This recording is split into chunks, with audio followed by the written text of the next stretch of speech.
మన బ్యానర్లో ఇప్పుడు ఉన్న సోకల్ పాన్ ఇండియా హీరోస్ మొత్తం ఇప్పుడు చేసిన వాళ్ళే ఇప్పుడు పాన్ ఇండియా హీరోస్ అయ్యారు. వాళ్ళకి బ్లాక్ బస్టర్స్ ఉన్నాయి, ఇండస్ట్రీ హిట్స్ ఉన్నాయి. మరొకసారి రిపీట్ అయ్యే సందర్భం ఉందా ఇప్పుడున్న సిచ్యువేషన్లో? ఎందుకంటే ప్రభాస్ గారితో రావణన్ సినిమా ప్రశాంత్ నీల్తో ప్లాన్ చేశారు. బ్యానర్లో నెక్స్ట్ మళ్ళీ అందరి హీరోలతో జరుగుతాయి. ఎస్, అల్లు అర్జున్తో, ప్రభాస్తో. అవును, ఇప్పుడు ప్రశాంత్ నీల్ గారితో రావణన్ అవన్నీ ఇంకా ఏం ఫైనల్ కాలే. అన్నీ నేను 2026లోనే చెప్తాను. ఇప్పుడు నేను 2025లో మొదలుపెట్టి 2026లో రిలీజ్ అయ్యే సినిమాల మీదనే ఫోకస్ ఉంది. ఎందుకంటే ఇప్పుడున్న సినారియోలో సూపర్ హిట్లు కొట్టడం ఎలా, సో మళ్ళీ బిగినింగ్లో మేము సినిమాలు ఎలా తీసాము, 2017లో 6 హిట్లు కొట్టడానికి మేము ఏమేం చేసాము. సో ఐ స్టార్టెడ్ వర్క్ అది. సో 2026లో స్టార్ట్ అయ్యే కథలు రెడీ అయ్యాయి. దాంట్లో స్టార్ హీరో ఉన్నాడు. సో ఎవరు ఉంటారు, ఎలా ఉంటారనే తొందరలో ప్రకటిస్తాం. పోతే అల్లు అర్జున్తో కానీ, ప్రభాస్తో కానీ, ఎన్టీఆర్తో కానీ, మళ్ళీ మహేష్ బాబుతో కానీ, ఈవెన్ చరణ్తో కానీ, మళ్ళీ ఒక సైకిల్లో అందరితో సినిమాలు వస్తాయి. 2026 నుంచి మొదలుపెట్టి 2030 కల్లా ఇది మొత్తం ఒక స్టూడియో రౌండప్లో అందరితో సినిమాలు చేస్తాం. ఓకే, అయితే ఒక నానుడు ఉంది సార్, చాలామంది చెప్తున్నారు అది రాజమౌళి గారు మార్కెట్ ఓపెన్ చేసి సినిమా ఇండస్ట్రీకి హామ్ చేశారా అనే టాపిక్లో ఒక నడుస్తుంది. ఇప్పుడు స్టార్ హీరోలను చూసి మిగతా హీరోలు కూడా పాన్ ఇండియా వైపు పరిగెడుతున్నారు. అంటే ఇప్పుడు అన్నిటికీ ఒక్కటి ఉంటుందండి. సినిమా ఇండస్ట్రీని రాజమౌళి గారు ఎక్కడికో తీసుకెళ్లారని అందరం పొగిడాం. ఈరోజు సినిమా, తెలుగు సినిమా ప్రపంచంలో ఇవాళ ఇండియాలో వేరే నంబర్ 1. ప్రపంచంలో మన సినిమాకు గుర్తింపు వచ్చింది రాజమౌళి గారి వల్ల, ఒక బాహుబలి వల్ల, ఒక RRR వల్ల.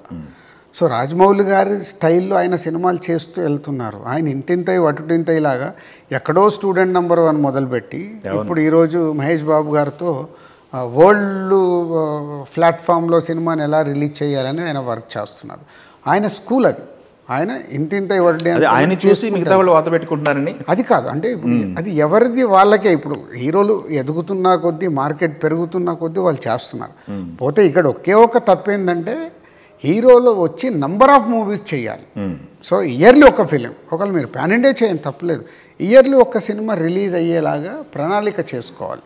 దానికి దర్శకులతో కూర్చొని, ప్రొడ్యూసర్తో కూర్చొని, మీకు ఈ సంవత్సరం నా సినిమా ఇక 150 రోజులు కావాలా తీసుకోండి, ఇక్కడ నుంచి ఇక్కడ వరకు మీ 150 రోజులు మీరు చేసేసుకోండి అని ఒక డెడ్ లైన్ పెడితే సిస్టమ్ మారుద్ది. పెద్ద కష్టమైంది ఏం కాదు. Okay, I'm working that side. ఒక హీరో, ఒక స్టార్ హీరోతో ఒక పాన్ ఇండియా సినిమా తీసేటప్పుడు నేను 1 ఇయర్ లోపల సినిమా ఫినిష్ చేసి రిలీజ్ చేయాలని నేను హోంవర్క్ చేస్తున్నాను. చెయ్యలేని పెద్ద కష్టమైంది ఏం కాదు. ఓకే, రాజు గారు ఎప్పుడు ప్రాక్టికల్గా ఉండే రాజు గారు పాన్ ఇండియా ప్రోడక్ట్ కోసం టైం వేస్ట్ చేసుకున్నారు జీవితంలో ఒక 3-4 సంవత్సరాలు. అంటే అది మనము అనుకోని క్రియేట్ చేసుకుంది కాదు. కొన్ని సినిమా ఫీల్డ్లో ఎలా జరుగుతాయంటే అది మన చేతిలో ఉండదు. కొన్ని సిచ్యువేషన్స్ అలా క్రియేట్ అయినప్పుడు ఒక్కసారి అలాంటి జంక్షన్స్ వస్తాయి. ఆ జంక్షన్స్ దాటేసి వెళ్ళిపోవడం. ఇప్పుడు ఆ జంక్షన్ దాటేసాను నేను, దాటేసి సంక్రాంతికి వస్తున్నాంతో మళ్ళీ టేక్ ఆఫ్ చేసి ఇప్పుడు తమ్ముడితో కంటిన్యూ చేస్తాం. సో 2026లో ఇప్పుడు నేను చెప్పాను కదా, ప్రణాళికతో పనిచేస్తున్నాం. థియేటర్కి ఆడియన్స్ ఎలా తీసుకురావాలి, ఏ సినిమాలు ఉంటే ఆడియన్స్ వస్తారు. సో 26కి చాలా ఫామ్. ఇప్పుడు 25లో సంక్రాంతికి వస్తున్నాం తమ్ముడు, ఇంకో చిన్న సినిమా, ఓన్లీ 3 ఫిలిమ్సే. అవును. సో ఇయర్ అంటే గేమ్ చేంజర్తో కలుపుకుంటే 4 ఫిలిమ్సే మావి రిలీజ్ అవుతాయి. But next year 4 to 5 films release అవుతాయి. దానికోసం వర్క్ చేస్తాం. వెబ్సైట్ లాంచ్ చేస్తున్నారు దిల్ రాజు డ్రీమ్స్ అని చెప్పేసి. ఏంటి ఆ దిల్ రాజు డ్రీమ్స్కి వెనక మెయిన్ మోటివ్ ఏంటి? సో బేసిక్ ఏంటంటే న్యూ టాలెంట్ సినిమా ఇండస్ట్రీలోకి రావాలనుకున్న వాళ్ళకి యాక్చువల్లీ ఇప్పుడు ఎక్కడ కూడా ఇలాంటి వాళ్ళు ఎలా ఎంట్రీ చేయాలి, ఏం చేయాలి, వాళ్ళకు గైడెన్స్ లేదు. ఓకే. సో ఎవరెవరో ఫోటోలు పట్టుకొని తిరుగుతారు, లేకుంటే కథలు పట్టుకొని తిరుగుతారు, లేకుంటే ప్రొడ్యూస్ కావాలనుకుంటే డబ్బులు పట్టుకొని ఎవడో ఏదో చెప్పగానే సినిమా మొదలు పెట్టేస్తారు. అన్ని ఫాల్స్లోకి వెళ్తూ ఉంటారు అవి. సో దాన్నంతా ఒక స్ట్రీమ్ లైన్గా చేయాలి. ఒక new talent and new commerce film ఇండస్ట్రీలోకి రావాలనుకునే వాళ్ళకి సో మా ఎక్స్పీరియన్స్తో ఒక ప్లాట్ఫామ్ క్రియేట్ చేద్దామని అది Dil Raju dreams platform. Okay. Anyone is a film ఇండస్ట్రీలోకి రావాలనుకో, రైటర్, డైరెక్టర్, టెక్నీషియన్స్, అది మ్యూజిక్ డైరెక్టర్ కావచ్చు, డిఓపి కావచ్చు, ఎడిటర్ కావచ్చు, అలాగే ఫొటోస్ డిజైన్ చేసే డిజైనర్ కావచ్చు, కాస్ట్యూమ్ డిజైనర్ కావచ్చు, చాలామందికి ఉంటాయి. యాక్టర్స్, హీరోలు హీరోయిన్లు ఇట్లా ఎవరైనా అందరికీ కోరిక ఉంటుంది సినిమా ఫీల్డ్లోకి వెళ్ళాలి, కానీ వాళ్ళకి రైట్ రూటింగ్ ఉండదు. అంటే అది పర్సన్ టు పర్సన్ అది రైటా రాంగా కూడా తెలియదు. అందరు కోరికతో వచ్చేస్తారు, వచ్చి కొంతమంది జీవితాలు కూడా పాటు చేసుకుంటారు. చాలామంది ప్రొడ్యూసర్స్ వచ్చి సినిమా తీసేసి మధ్యలో ఆపేస్తారు, లేకుంటే సినిమా కంప్లీట్ అయిపోయిన తర్వాత అది జనాల దగ్గరికి వెళ్తుందా లేదో కూడా వాళ్ళకి తెలియదు, సినిమా తీసేస్తారు. సార్ సినిమా తీసేసామని ఫోటోలు పట్టుకొని తిరుగుతూ ఉంటారు, మినిస్టర్లతో ఫోన్లు చేపిస్తారు, తెలిసిన వాళ్ళ ద్వారా వచ్చి కలుస్తారు. అవి చూస్తుంటే బాధేస్తుంది. ఎందుకో నాకు ఆ థాట్ వచ్చింది, లేదు ఏదో ఒక స్టీమ్ లైన్ చేస్తే బాగుంటుంది, at least is a damage control. కొందరికి అడ్వాంటేజ్ అవుతుంది దీనివల్ల, కొందరికి డ్యామేజ్ కంట్రోల్ అవుతుంది. ఓహో మా టీం ఇచ్చే అడ్వైజ్ దానివల్ల వాళ్ళు డ్రాప్ అవ్వచ్చు, లేదు కరెక్ట్ వాళ్ళకి ఇంట్రెస్ట్ ఉన్న వాళ్ళకు టాలెంట్ ఉన్న వాళ్ళకు రైట్ ప్లాట్ఫామ్ అవుతుంది. అదే దిల్ రాజు డ్రీమ్స్. దిల్ రాజు ద్వారా వాళ్ళ dreams, Dil Raju dream title ఏంటంటే నా డ్రీమ్స్ కావు, దిల్ రాజు ద్వారా ఇండస్ట్రీలోకి సినిమా ఇండస్ట్రీలో రావాలనుకున్న వాళ్ళ డ్రీమ్స్నే దిల్ రాజు డ్రీమ్స్. ఇంకొకటి సార్, మీ కెరీర్ సుదీర్ఘమైన కెరీర్, మీ కెరీర్ ప్రతి ఒక్కరికి తెలుసు.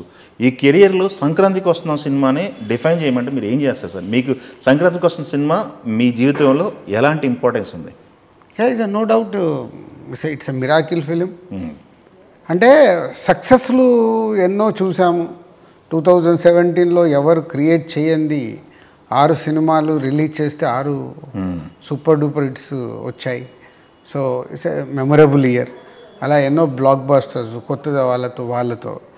సో సంక్రాంతికి 2 సినిమాలు రిలీజ్ చేసినప్పుడు ఒక సినిమా సరిగ్గా ఆడలేదు, ఫైనాన్షియల్గా డ్యామేజ్ జరుగుతుంది నాకు, నా డిస్ట్రిబ్యూటర్లందరికీ. అలాంటి టైంలో సంక్రాంతికి వస్తున్నాం వచ్చి నన్ను నా డిస్ట్రిబ్యూటర్లందరినీ ప్రాఫిట్లలోకి తీసుకెళ్ళింది. నన్ను తప్పితే డిస్ట్రిబ్యూటర్లందరూ ప్రాఫిట్లోకి వెళ్ళిపోయి వాళ్ళ ఫేస్లో స్మైల్ వచ్చింది. అంతకంటే ఒక మ్యాజిక్, ఒక మిరాకిల్ జరగదు. అదే సంక్రాంతికి వస్తున్నాం. తమిళ్కి వెళ్ళారు, వారిస్ చేశారు. వారిస్ అనే ప్రాజెక్టు తమిళ్కి వెళ్ళిన తర్వాత ఆ ప్రాజెక్టు రిజల్ట్ అవన్నీ చెక్ చేసుకుంటే అది మీకు ఎలాంటి project sir? Super hit film, revenue పరంగా ప్రాఫిట్ వచ్చిన సినిమా.